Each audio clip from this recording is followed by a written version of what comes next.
அதனால்தான் கீதையில் பகவான் உவாச், அதாவது கடவுள் சொல்கிறார் என்று வந்துள்ளது.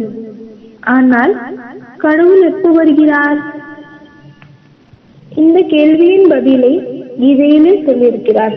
அதாவது யதா யதா ஹி தர்மஸ்ய க்லானிர் பவதி பாரத அப்யுத்தானம் அதர்மஸ்ய ததாத்மானம் ஸ்ருஜாம்யஹம்.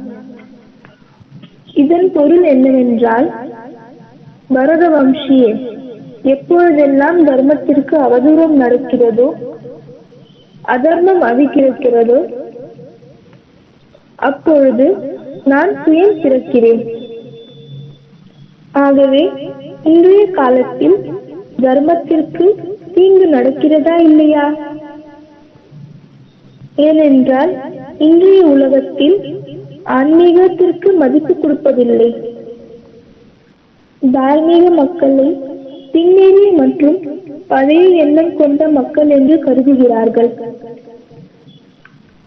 இன்றைய உலகம் சேஷனுக்கு தான் மகத்துவம் கொடுக்கிறது. ஏனென்றால் அவர்கள் பாரதிய தர்மத்தை மறந்துவிட்டார்கள். என் நாட்டின் ஆட்சி செய்பவர்களே மதத்தின் மேல் நம்பிக்கை வைப்பதில்லையோ, அந்நாட்டின் பிரஜைகள் எப்படி தர்மத்தை நம்புவார்கள்? தர்மத்தின் குறைவில்தான் அதர்மம் அதிகரிக்கிறது. இன்றைய உலகம் சயின்ஸிற்கு மகத்துவம் கொடுக்கிறது. அதன் மூலமாக கிடைக்கிற சுகத்தை அமிர்தம் என்று நினைக்கிறார்கள்.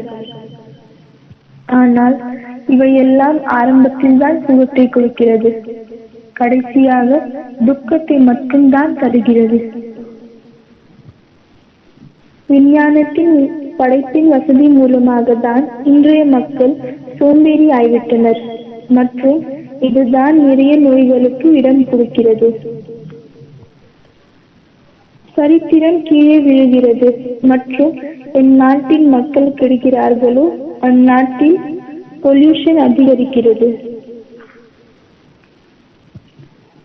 கீதையில் எழுதப்பட்டிருக்கிறது, அதர்ம விரோதாத் கிருஷ்ண பிரதுஷ்யந்தி குலஸ்திரிய ஸ்ரீஷு துஷ்டாசு வாஷ்ணேய ஜாயத்தே வர்ணசங்கர. அதாவது அதர்மம் அதிகரிக்கும் போது குலத்தின் பெண்கள் கெடுகிறார்கள்.